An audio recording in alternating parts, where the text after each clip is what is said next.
आप सभी भाई बहनों का आध्यात्मिक ज्ञानात्मक चैनल की संध्या बेला ज्ञान कक्षा में एक बार फिर स्वागत है। आज की चर्चा का विषय है अविद्या माया। देखिए, अविद्या शब्द को हमने काले रंग से लिखा है और माया शब्द को हमने थोड़ा रंगीन रंग से देखा है। और हम जो प्रतिदिन अपने ब्रह्म मुहूर्त उपदेश ज्ञान कक्षा में या संध्या बेला ज्ञान कक्षा में अक्सर ये प्रकृति के तीन गुणों की बार बार चर्चा करते रहते हैं, क्योंकि शास्त्रों में इन तीन गुणों को नित्य कहा गया। भले ही ये तीन गुण अपने आप में तो जड़ है, जड़ का अभिप्राय इनमें अपने आप किसी भी रूप से, कोई तकनीकी रूप से कोई क्रिया नहीं होती। भले ही एक साधारण बोलचाल में तो हम कहते हैं कि माया में हर क्षण परिवर्तन होता रहता है। ये परमात्मा की ब्रह्म शक्ति पाकर इस प्रकृति में कहो, माया के तीन गुणों में, ये हर क्षण कुछ ना कुछ परिवर्तन जो आप और हम देखते हैं वो परमात्मा की ब्रह्म शक्ति के कारण।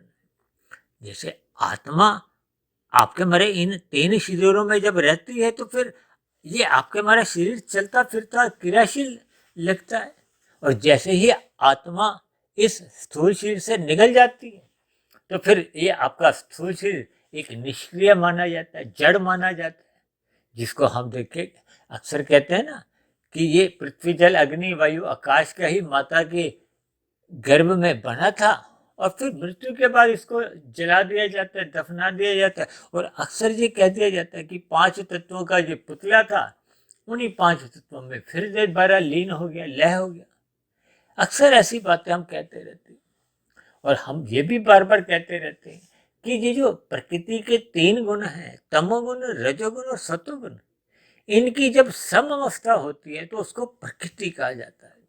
जबकि एक साधारण मनुष्य है तो देखिए पृथ्वी जल अग्नि वायु आकाश को ही प्रकृति मानता है, जबकि शास्त्रों में तकनीकी रूप से प्रकृति के इन तीन गुणों से जो 23 तत्वों का विस्तार होता है, जिसमें ये बार बार जो युगों का परिवर्तन होता है, सतयुग, त्रेता, द्वापर, कलयुग, फिर इनके बार बार चक्र युग होते हैं, फिर मनवंतर, ये सभी स्थितियां बहुत लंबी करोड़ों खरबों वर्षों की होती है।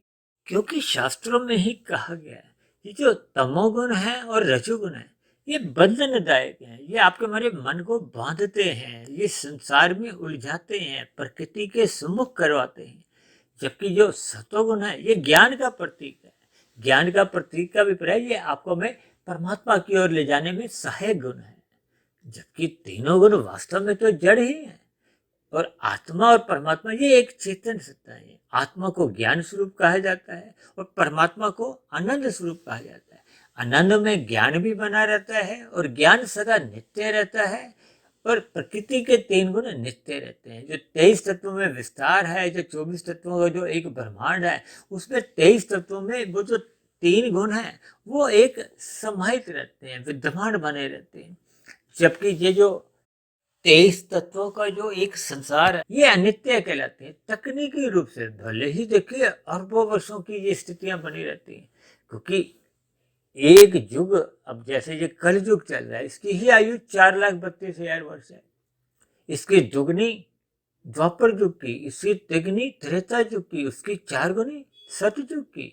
और जब जो चारों युग एक बार पूरे चक्कर काट लेते हैं समय के अनुसार तो इसको चतुर्युग कहते हैं। 71 चतुर्युग बीतने के बाद फिर एक मनवंतर, फिर 14 मनवंतर होने के बाद ये सृष्टि का कार्यकाल पूर्ण होता है। अब देखो ना, इसकी गुना भाग करते करते कितने लंबे वर्ष आ जाते हैं। इन सभी स्थितियों को जैसे जैसे हम ज्ञानपूर्वक इस पर चिंतन करते हैं तो परमात्मा की विशालता का और प्रकृति के जो एक तीन गुणों का जो हमें यथार्थ ज्ञान होने लगता है। और ये यथार्थ ज्ञान केवल और केवल मनुष्य योनि में ही कर पाना संभव है। इसीलिए तो बार बार कहा जाता है कि ये जो तमोगुण और रजोगुण की जो माया है, शास्त्रों में इसको देखिए अविद्या माया कहा गया है। और ये जो सतोगुण की माया है, सात्विक स्थिति है, हालांकि ये तो आपको हमें देखिए अविद्या का बोध करवाती है, क्योंकि तमोगुण और रजोगुण का जो मूलभूत ज्ञान है वो सतोगुण में रह के ही होता है। उसको विद्या माया कहा गया। हालांकि ये पूरी की पूरी एक सृष्टि की जो तीन गुण है ये माया है। माया का अभिप्राय देखिए होता है कि जो आपको परमात्मा का जो एक मूल स्थिति से थोड़ा उलझा देती है। अब जैसे मदारी तमाशा करता है ना, जादूगर अपना जादू दिखाता है, इसी तरह ये जो माया है, यार माया के देखिए दो रूप हैं, विद्या माया और अविद्या माया। आज तो हमारा वीडियो का केवल जिक्र गया है, उसमें केवल अविद्या माया जो कि रजोगुण और तमोगुण की है। अब रजोगुण हमें संसार में उलझाती है, संसारी विषय भोग आपको में सत्संग करने नहीं देते, और यदि हम सत्संग करते भी हैं तो आपका मेरा मन वहां लगता नहीं है। कहते हैं ना बार बार हम कि बेमन से किया गया सत्संग जल्दी से फलित नहीं होता। बेमन क्या है? बेमन का अभिप्राय के मन आंशिक जुड़ा होता है। हम लोभ से या भय से सत्संग करते हुए दिखाई देते हैं, लेकिन आपके मेरे व्यवहार में ये रजोगुण और तमोगुण का ही अधिक प्रभाव दिखाई देता है, जिसके कारण मनुष्य परमात्मा से विमुख होता जाता है। और परमात्मा के विमुख होते होते कब वो संसार में अपने आप को सम्मुख कर लेता है, इन पांच विषय भोगों की गलियों में ही अपने मिले हुए जीवन की एक सभी अवस्थाओं को, चाहे वो बचपन अवस्था है, चाहे युवा अवस्था है, चाहे वृद्ध अवस्था भी। जबकि शास्त्रों में कहा गया है कि वृद्धावस्था आते आते मनुष्य का सत्वगुण अपने आप ही देखिए प्रधान होने लगता है, यानी कि उसमें परमात्मा के प्रति सहज ही रुचि बनने की स्थितियां होती हैं।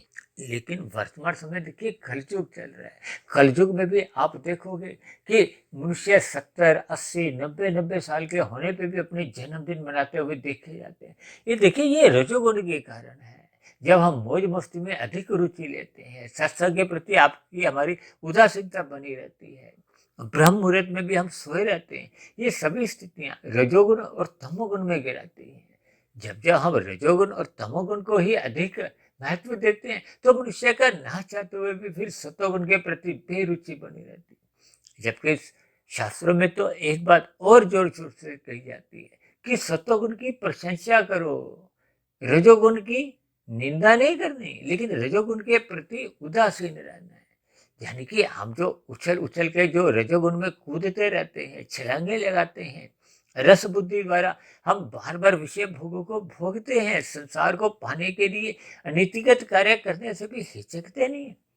ये सभी स्थितियां देखिए रजोगुण में उलझाती हैं, फंसाती हैं, रजोगुण के प्रति आकर्षित करती हैं। आज फैशन की दुनिया, फिल्मी दुनिया द्वारा देखिए जैसी जैसी स्थितियां देखने को मिलती है, ये विज्ञापन की दुनिया, ये सभी स्थितियां आपको में रजोगुण के अधिक एक भ्रांति में डालते हैं। अब रजोगुण आपको हमें भ्रम की स्थिति में डालते हैं, और कहीं कहीं तो देखिए अविद्या को ही देखिए भ्रम की स्थिति से भी जोड़ा जाता है, अज्ञानता से भी जोड़ा जाता है। और हम तो बार बार कहते रहते हैं ना कि तमोगुण अज्ञानता से जोड़ा जाता है, तमोगुण को अंधकार से जोड़ा जाता है, और जबकि रजोगुण को एक धुंधली स्थिति से, एक भ्रम की स्थिति से जोड़ा जाता है।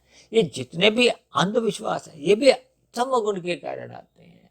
और रजोगुण में संसारी विषय भोग तो मनुष्य को अच्छे लगते हैं, इसलिए तो उन विषय भोगों को भोगते भोगते मनुष्य प्रमाद में आ जाता है। प्रमाद में कब वो आलस्य में आ जाता है उसको इस बात का बोध नहीं रहता, और विषय भोगों के वेग उसको फिर छल कपट ठगी हेरा फेरी करने को बाध्य कर देती है, क्योंकि ऐसी स्थिति में मन के विकार अप्रतित हो जाते। ये सभी स्थितियां सत्संग की न्यूनता के कारण होती हैं। यानी कि जब जब हम अविद्या माया में ही अपने आप को, अपने शरीर को, अपने मन को, अपने कार्य शरीर को इन्हीं स्थितियों में ही ढाल देते हैं, क्योंकि जब जब आपका हमारा मन विषय भोगों में ही लगा रहता है तो फिर कार्य शरीर में वैसा वैसा ही कर्माशय बनता है, या राशि कर्माशय बनता है या तामसी बनता है। देखिए जब हम विहित काम करते हैं, विहित कर्म करते हैं, क्योंकि मनुष्य जोनि तो देखिए कर्म जोनि है। अब आपको में कर्म फल सिद्धांत की बारीकियों का बोध है या नहीं है? आपके मेरा किए गए सभी कर्म लिखे जाते हैं। जैसे यातायात के नियमों का यदि आपको में ज्ञात नहीं भी है, देखिए जब आपका मेरा लाइसेंस बनता है तो हम वहाँ पे एक लाइसेंस के नीचे एक फार्म भरते समय नीचे से अपने हस्ताक्षर करते हैं ना कि मैंने सभी जानकारियां ले ली। ठीक इसी तरह मनुष्य जोनि पाकर ऐसा माना जाता है कि हम माता के गर्भ में ही परमात्मा के सम्मुख को, प्रकृति के सम्मुख हम ऐसे एक हस्ताक्षर करते हैं, ऐसी घोषणा करते हैं कि मैं परमात्मा के सम्मुख ही रहूंगा, प्रकृति के नियमों का पालन करूंगा, किसी भी अन्य जीव मात्र को पीड़ा नहीं दूंगा। लेकिन संसार में जब विषय भोगों के आकर्षण आपको हमें भ्रमित कर देते हैं और सत्संग के प्रति बेरुचि होने के कारण जो थोड़ा बहुत ज्ञान होता भी है वो भी आपका हमारा ज्ञान आवृत होने से फिर हमें संसारी विषय भोग अपनी ओर आकर्षित कर लेते हैं, जिसके कारण मनुष्य राशि कर्म करता है या फिर तामसी कर्म करने लगता है। शास्त्रों में तो विस्तार से कहा गया ये करो ये मत करो। जैसे यातायात के नियमों का पालन करना आपके हमारे लिए अनिवार्य है, निषेध कर्म करने से आपका हमारा चालान करते हैं। इसी तरह कर्मफल सिद्धांत के अनुसार भी जब जब हम देखें निषिद्ध कर्म करते हैं जिनका शास्त्रों में मना किया गया, आज मनुष्य अपने भोजन में देखिए मांसाहार भोजन का सेवन करने लगा है और पिछले कुछ वर्षों से तो अक्सर मनुष्य देखिए सिगरेट का, शराब का, मादक पदार्थों का सेवन भी करने लगा। ये सभी मादक पदार्थ, नशे के पदार्थ आपके हमारे आत्मा के ज्ञान को आवृत करते हैं, हम अचेत होते जा रहे हैं। जबकि मनुष्य जोनि तो देखिए सचेत होने के लिए मिली है। जैसे जैसे मनुष्य अज्ञानता में जाता है तो फिर उसको अपने कर्तव्य कर्मों का बोध नहीं रहता, कर्मफल सिद्धांत की उसको बारीकियों का ज्ञान नहीं रहता, तब ऐसी अज्ञानतावश वो पाप कर्म अधिक कर जाता है, जिसके फलस्वरूप उसका संचित कर्मों का कर्माशय बिगड़ने लगता है और संचित कर्मों का जब कर्माशय बिगड़ने लगता है जिसके फलस्वरूप फिर मनुष्य के मरने के बाद अधोगति की स्थितियां बनती है। क्योंकि मनुष्य जोनि तो तभी मिलती है जब संचित कर्मों में पाप और पुण्य कर्मों की कम से कम तुल्यता होती है, जब पुण्य कर्मों की अधिकता होती है तब ऐसी स्थिति विशेष में मनुष्य के नीचे की देखिए 30 लाख तरह की तो पशु जोनियां हैं, 10 लाख तरह के पक्षी जोनियां हैं, 11 लाख तरह के कीड़े मकोड़े हैं, 9 लाख तरह के जल में रहने वाले जीव जंतु हैं, 20 लाख तरह के पेड़ पौधे वनस्पति हैं। ये सभी 80 लाख प्रकार की तामसी जोनी हैं जिनमें मनुष्य को ना चाहते हुए भी फिर जन्म लेने को प्रकृति बाध्य कर देती है। देखिए आज हम जो नीचे की जोनियों के जितने भी जीवों को देखते हैं ये भी कभी ना कभी किसी ना किसी युग में मनुष्य जोनि में ही थे। इन्होंने भी अविद्या माया के रहते हुए तमोगुण और रजोगुण का अधिक संग किया था। हालांकि प्रकृति में हमें रजोगुण का संग करने पे कोई सजा नहीं मिलती, कोई अपराध नहीं है। इसलिए तो शास्त्रों में कहा गया है धर्म को प्रथम स्थान पे रखो। ये जो अर्थ और काम है, जो राशि स्थितियां हैं, इसको आप मर्यादा में रखो। धर्म की चार दीवारी में रहते हुए धन कमाओ। क्योंकि जब जब आपके हमारी अवस्थाओं से आगे निकलते हुए हम भोग इच्छाएं बढ़ा लेते हैं, बढ़ाते जाते फिर मनुष्य उन्हीं भोग इच्छाओं की पूर्ति के लिए कब छल कपट, ठगी, हेरा फेरी, अनीतिगत कार्य करने लगते हैं। मनुष्य को इसका बोध नहीं रहता। ये सब अविद्या माया के कारण ही होता है। कभी कभी आप देखोगे ना, गली में देखे कोई मदारी तमाशा करते हैं, यदि हम वहां से उस तमाशे को देखते हुए रुकते नहीं है, आगे निकल जाते हैं, तब तो ठीक है। यदि हम उस माया के कहो मधारी के तमाशे को देखने के लिए हम 1 मिनट के लिए यदि रुकते हैं तो कभी कभी हम देखिए आधा घंटा 1 घंटा वहीं रुके रह जाते हैं, जबकि वो सभी भ्रम की स्थिति है, धुंधली स्थिति है। कहते हैं ना रजोगुण एक धुंधली स्थिति है। ये संसारी आकर्षण में मनुष्य जब उलझ जाता है, फंस जाता है, तो कब वो तमोगुण में गिरता है मनुष्य को इसका बोध नहीं होता। क्योंकि तमोगुण और रजोगुण पास पास की स्थिति है। हालांकि शास्त्रों में तो कहा गया तमोगुण की निंदा करो, रजोगुण के प्रति उदासीन रहो। उदासीन रहने का मतलब ही ये है कि हमें प्रकृति के विषय भोगों में रस बुद्धि द्वारा इनका संग नहीं करना, केवल अपनी अवस्थाओं की पूर्ति तक ही इनका मर्यादा में संग करना है। तभी तो भगवान श्री कृष्ण ने गीता में अर्जुन के रथ के 5 घोड़ों को इन भोग विषयों से ही दर्शाया है। उनकी लगाम अपने हाथ में रखी है, यानी कि मन को बुद्धि की लगाम से नियंत्रण में रखना है, रजोगुण को सतोगुण की लगाम से नियंत्रण में रखना है। तभी तो बार बार कहा जाता है सत्संग करो, सत्संग करो। क्योंकि सत्संग एक ब्रेक है, एक नियंत्रण है रजोगुण को, यानी कि संसार को एक नियंत्रित करने के लिए। और जब जब आपके हमारे वाहन में ब्रेक कमजोर है या है ही नहीं, तो फिर ऐसी स्थिति में देखिए आपके हमारी गाड़ी की एक दुर्घटना होने की ही संभावना रहती है। क्योंकि जब हम रोकना चाहेंगे तो गाड़ी रुकेगी नहीं, क्योंकि ब्रेक नहीं। ठीक इसी तरह आपके हमारे विषय भोग अमर्यादित हो जाते हैं। यानी कि जब आपके हमारे जीवन में सत्संग नहीं होता, ज्ञान में स्थितियाँ नहीं होती, तो फिर आपके हमारा संसार कहो, विषय भोग हो, ये अमर्यादित हो जाते हैं, आवारागर्दी करने लगते हैं। और इसी आवारागर्दी का अभिप्राय देखिए मनुष्य का तमोगुण में गिरने से है। रजोगुण में बहते बहते फिर मनुष्य डूबने लगता है, तमोगुण में डूबने लगता है, अनीतिगत कार्य करने लगता है।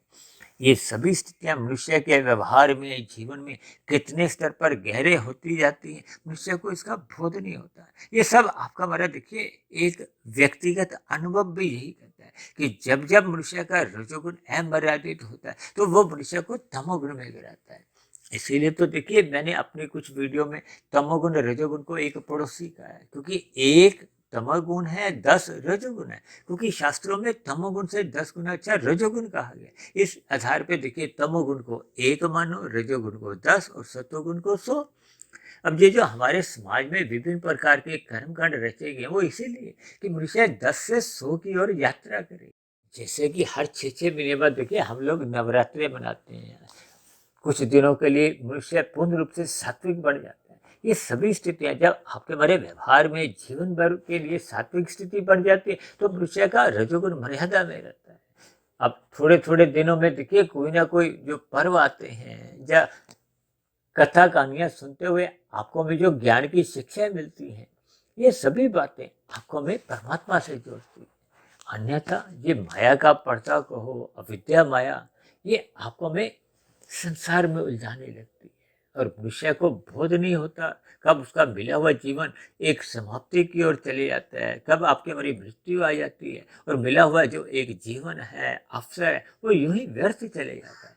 क्योंकि रजोगुण में रहना या तमोगुण में रहना, देखिए तमोगुण तो प्रत्यक्ष रूप से कुसंग है, अधोगति का कारण बनता है, लेकिन रजोगुण में रहते हुए भी आपके हमारी जीरो की ही स्थिति होती है, मनुष्य की कोई आध्यात्मिक उन्नति नहीं होती। और रजोगुण में रहते रहते मनुष्य कब नीचे गिर जाता है, तमोगुण में गिर जाता है, मनुष्य को बोध नहीं होता।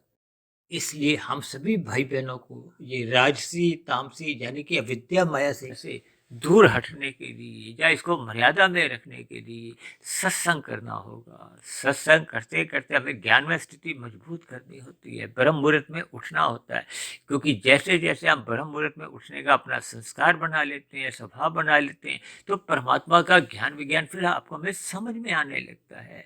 ये जो ब्रह्म की स्थितियाँ हैं, रजोगुण में देखिए ब्रह्म की स्थिति है, आपको हम जितने भी कर्म करते हैं उसके परिणाम भविष्य में क्या आएंगे वो हमें बोध नहीं होता। जैसे धुंध में हम गाड़ी चलाते हैं, अधिक दूरी का नजर नहीं आता। तो देखिए गाड़ी चलाने का अभिप्राय क्या है, वर्तमान जीवन के जो हम कर्म कर रहे हैं उनका भविष्य में कैसे कैसे फल आएंगे वो दूर की स्थिति है। इसीलिए तो बार बार कहा जाता है कि मनुष्य को अपना सत्वगुण बढ़ाना है, सत्संग करना है, ज्ञान में स्थिति में अपने आप को स्थित करना है।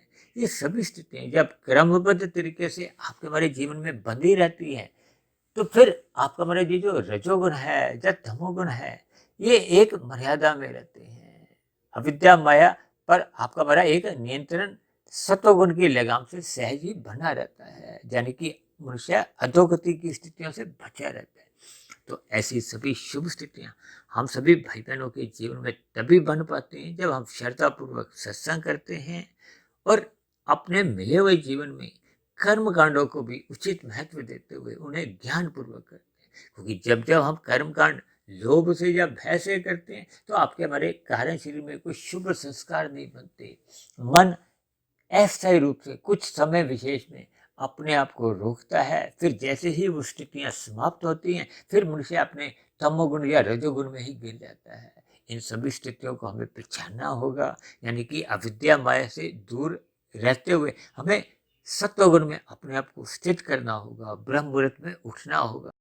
ऐसी सभी स्थितियां जब आपके हमारे जीवन में निरंतर अग्रसर होती जाती हैं तो फिर ये अविद्या माया से हम बचे रहते हैं और अपने मिले हुए जीवन को सफल करते हुए, साधना करते हुए आध्यात्मिक उन्नति के प्रति ही हम सावधान हो जाते हैं। क्योंकि मनुष्य जीवन में हम जितनी अधिक आध्यात्मिक उन्नति कर लेते हैं वो मरने के बाद भी सुरक्षित बनी रहती है, मनुष्य अधोगति से भी बचा रहता है और पुनः मनुष्य योनि की प्राप्ति होने पर उस की गई आध्यात्मिक उन्नति से फिर आगे की आध्यात्मिक उन्नति में फिर सहज ही मनुष्य को वैसी अनुकूल परिस्थितियां मिलती हैं। अर्थात अगले मनुष्य जीवन में संस्कारी माता पिता मिलते हैं, गुरुजनों का संग मिल जाता है, ताकि मनुष्य की आगे की जो आध्यात्मिक यात्रा है वो निरंतर अग्रसर होती है। तो ऐसी सभी शुभ स्थितियां आप सभी भाई बहनों के जीवन में भी निरंतर बढ़ते जाएं। इन्हीं शुभकामनाओं के साथ चर्चा विशेष को यहीं विश्राम देते हैं। कल सुबह फिर मिलते हैं ब्रह्म मुहूर्त उपदेश ज्ञान कक्षा में। तब तक आप अपने आध्यात्मिक मित्र सुधीर भाटिया फकीर को इजाजत दें। आप सभी भाई बहनों को बहुत बहुत शुभ रात्रि। और सुबह ब्रह्म मुहूर्त में उठने के लिए मेरी ओर से आप सभी भाई बहनों को बहुत बहुत शुभकामनाएं।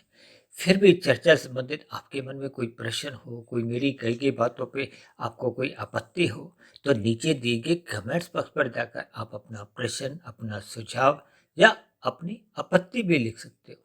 तो चर्चा विशेष को ध्यानपूर्वक सुनने के लिए आप सभी भाई बहनों का भी बहुत बहुत धन्यवाद।